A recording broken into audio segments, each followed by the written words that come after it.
Hi guys, Martin88 here and welcome back to another FIFA 22 video and welcome back to another endgame tactics video here on the channel. We're approaching the end of the tactics mini endgame series now. Of course, if there's any formations or tactics that you want to see from me, just put them in the comments and I'll deliver on that. But today, after doing the 4-3-1-2, the 4-3-2-1 and the 4-2-2-2, we are looking at an old friend of a lot of ours and it's the 4-2-3-1.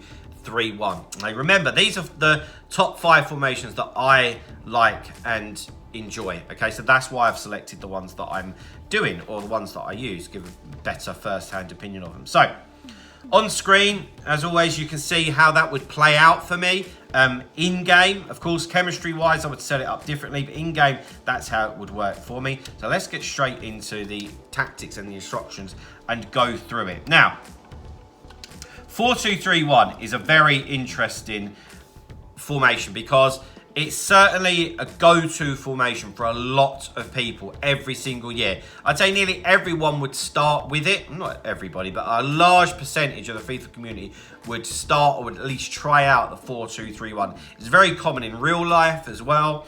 I would say this year hasn't been as strong, but the thing is that people are so used to playing with it that they'll go back to it anyway because they're so used to it. Like, as an example, it's the formation that I use in squad battles, as an example. This is very much for online, though.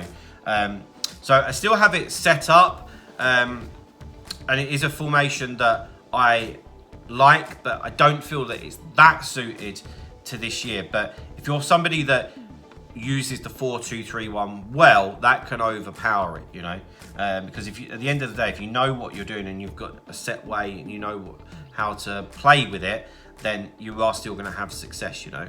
So the 4-2-3-1 is very solid and it's very balanced. It's an absolute in-between. It's not going for broke, being very aggressive. You're not sitting back. It's very much in the middle, you know, very balanced. So if you're somebody that is like that, then this is better for you, you know. So defensive style, of course, is going to be balanced after what I just said. Defensive width, 40. Now, it's very solid formation as well, you know. And like always, we're going to stay very narrow, very compact. We've got the 2 CDMs protecting the back 4. It's going to be difficult for people to break us down, you know. Defensive depth, I have 55 with that because with the 2 CDMs, I think we can afford to just go a little bit higher up. And particularly now, we should all have really fast defenders to be able to deal with through balls or stuff like that. So that's not a problem. Offensive build-up play, again, is balanced. I said to you at the beginning here, it's a very balanced formation. So it really does give you a lot of options, the 4-2-3-1 tactic. Like, although they're cams, they're wingers. The Lamb and the Ram are effectively wingers. So if you wanted to, you can put crosses in. If you want to, you can look to play through balls. If you want to, you can play tiki-taka football. You know, you can hold possession because of the 2 CDM. So having it balanced makes a lot of sense. And what I always bang the drum for, of course, is variation. And the 4-2-3-1 is the most balanced formation that will allow you the springboard to be or to have variety in your game.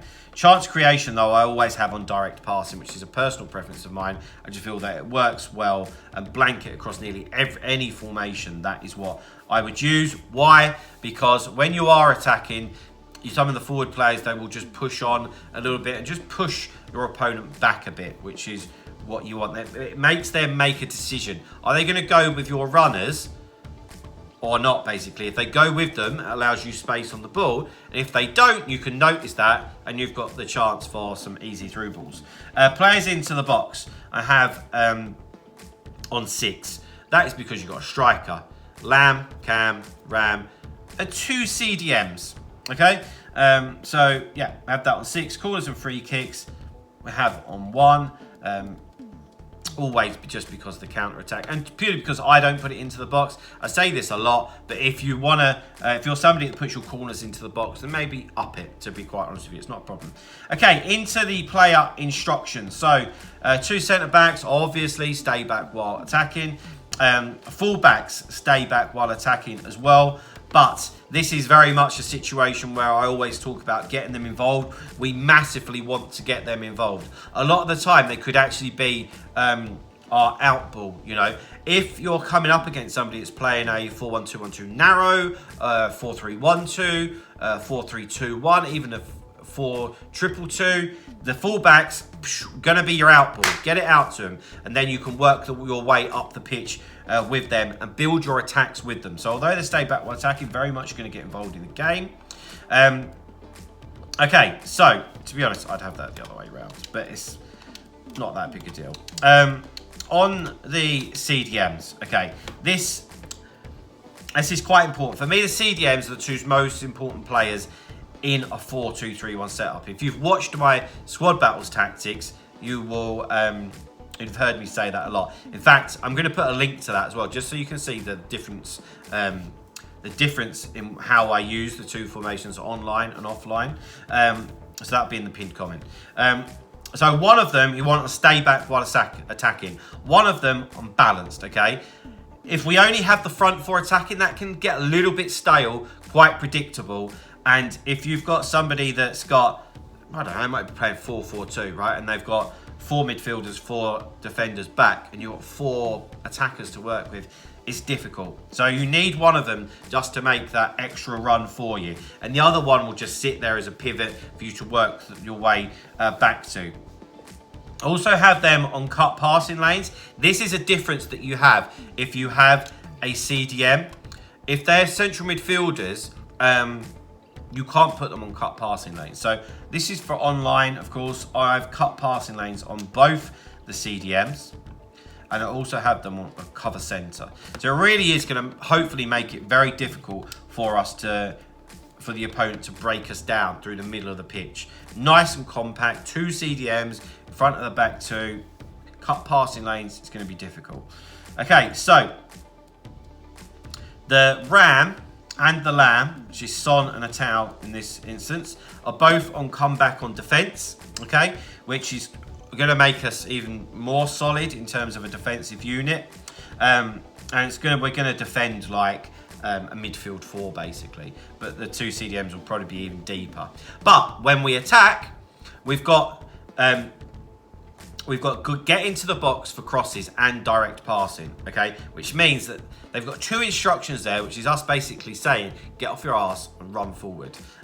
So what will happen is that they will be sprinting to get forward ASAP. So you'll have options. The ball lands at a CDM's feet, and you know right, left, you've got runners, plus your cam and your striker, okay? So the get into the box for crosses doesn't mean that we're trying to get them into the back post to head one in. It just means that they're going to carry on their runs into the box. That's all it means, okay? Right. On to the cam. So we also have him on comeback on defence as well. This is a little bit more personal preference, okay? I'm happy if you want to go basic defensive support. I've got to be honest, with somebody like Messi, I probably would just do basic. It depends who you have there, you know. So come back on defense or basic. Play around with that as to whatever you see fit, basically.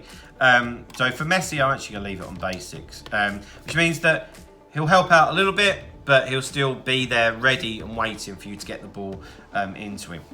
And that just leaves, obviously, our 1 striker up front, which is Eusebio, who will just be left as default because we need him as a central figure to get the ball into, basically. So yeah, guys, there we go. That's the 4-2-3-1 tactics and player instructions. Obviously, get in the comments and talk to me about it. It's a formation that I've used a lot across the years. Not so much this year, but like I said, if you're somebody that really wants some solidarity on the pitch and be a little bit more balanced, it's a good one. Or if you're struggling, it's maybe a good one just to like press the reset button, in my opinion. So yeah, get in the comments, let me know if there's anything you want to ask. Please drop a like on the video, subscribe to the channel if you haven't already, and I will see you guys tomorrow. See you later, guys. Bye-bye.